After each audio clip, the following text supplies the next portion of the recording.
nice wide stance. I want the feet perfectly straight.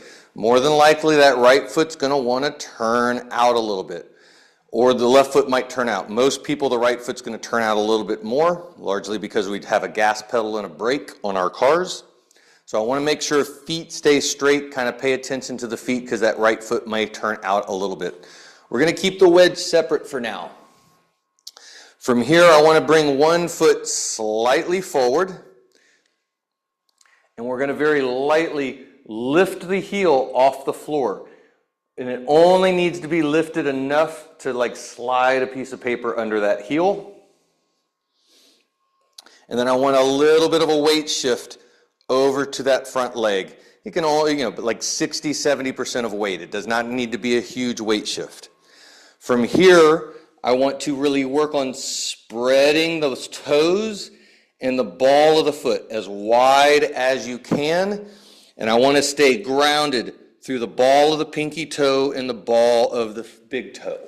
So that heel is lightly lifted. From here, we're going to start working on turning that knee in and out.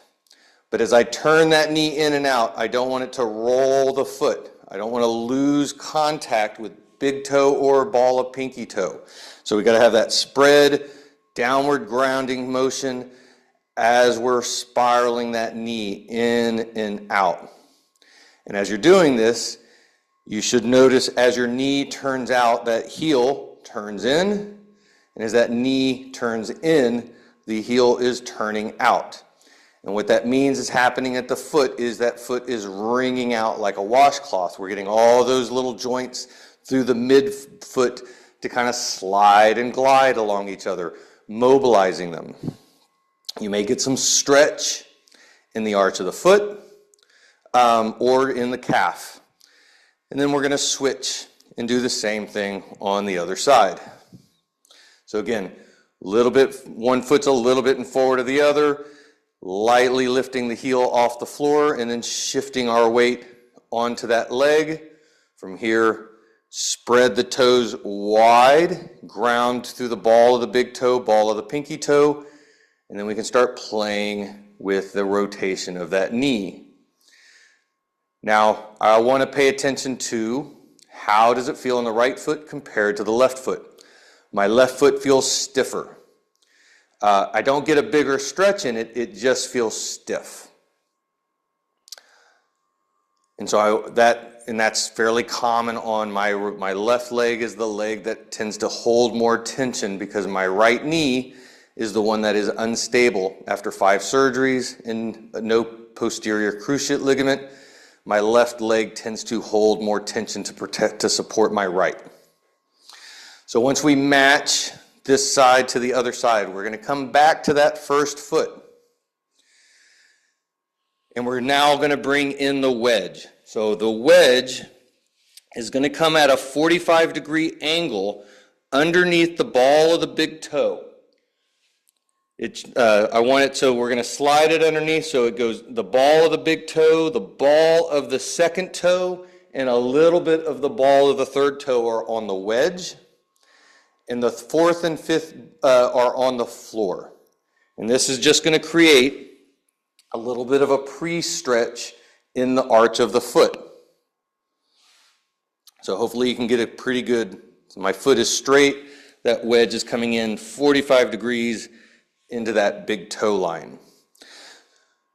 From here, shifting weight, lightly lifting the knee, spreading the knuckles of the foot and the toes, and coming right back to that rotation through the knee, keeping the balls of the feet grounded.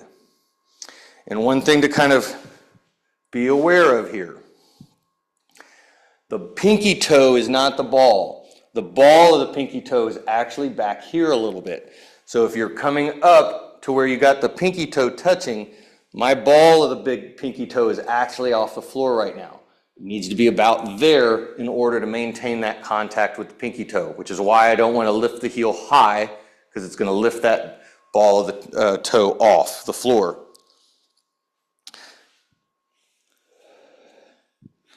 So now as we're working back and forth through this side. Notice how does it feel through that foot.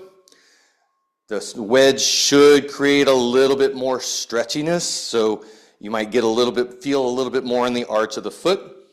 And then we'll go ahead and bring it to the other side. Same thing, that foot is straight, wedge is coming in at a 45-degree angle. Shifting our weight, lightly lifting that heel and spreading the ball of the foot, knuckles and toes, and then playing with that spiral action of the knee. Now I'm getting more stretch on the left foot. Definitely stiffer, but I feel a lot more, especially right at the base of the big toe, especially as I go into that internal, pressing into that knee. As well, it's hard on the external as well, especially keeping that big toe loaded. It wants to come off the floor. Stiff foot wants to roll a lot more.